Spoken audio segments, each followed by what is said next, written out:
The first week of April, and spring is showing all around the garden. But this extremely blustery weather isn't ideal for enjoying early spring gardening. It feels cold, and looking round the garden isn't enjoyable.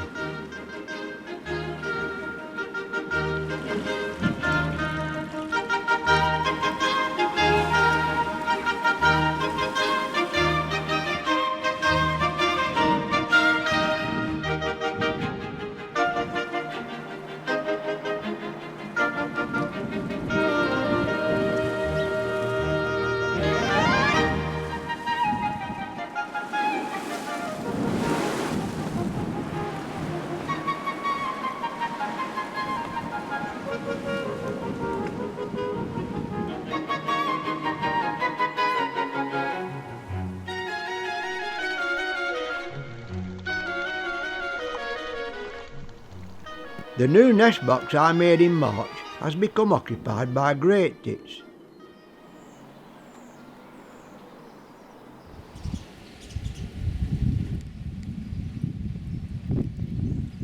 And, following the blustery weather, another spell of heavy rain, making the garden totally waterlogged again.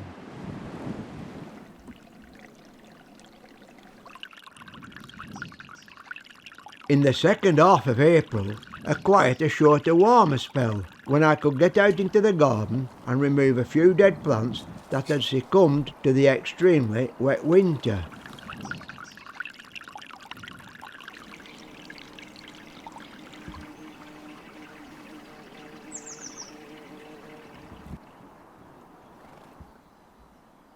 All the plants are responding to this warmer spell, and the first wild orchids are beginning to show.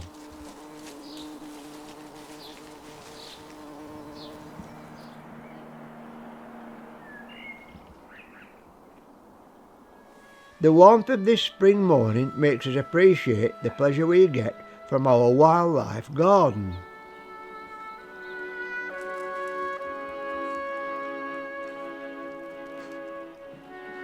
Putting the turf down on the narrowest bit of the pond has stopped most of the tadpoles swimming across to where the pump is located.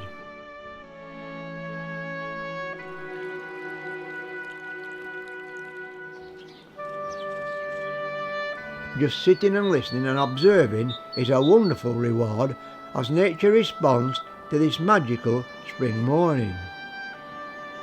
But as yet we haven't had any butterflies.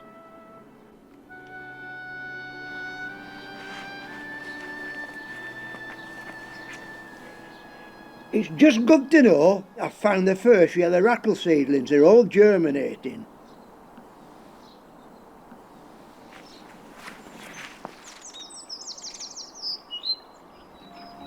But that short warmer interlude was short-lived, and on the 20th of April we were back to cold frosty mornings.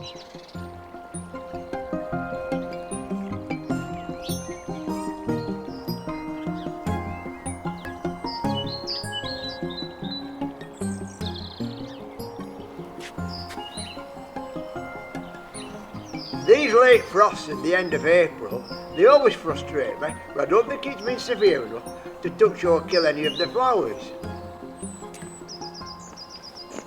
I was wrong. The Pyrus has lost all its delicate pink bracts. April's been a funny old month. It's been often wet and windy and very changeable. And towards the end of the month we've had a very cold spell. We've been away for a holiday in the Lake District, so we haven't noticed it a right lot. Today the sun's come out and it's a lot warmer. It really feels like spring has finally arrived. The garden's growing, but not as much as I'd expected.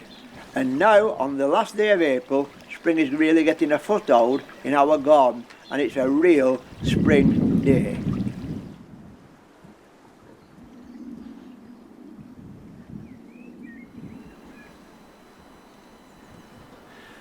As I said earlier in the month, the yellow rattle seed I sowed last year is coming up all over the garden. I noticed it earlier this month, but it hasn't grown much because we've had such very cold weather. But when it does come, it will be all over the lawn.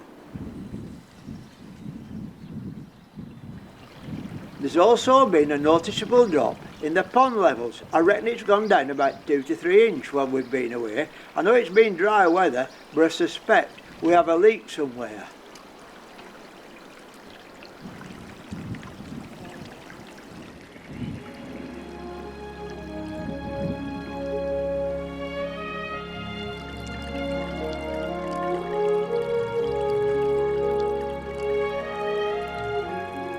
So on this closing day of April, let's just sit back and enjoy the garden.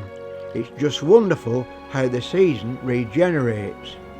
It happens every year, but at different paces depending on the weather patterns of each year. But I never cease to be amazed how the garden regenerates. So we'll see you again at the end of May and June.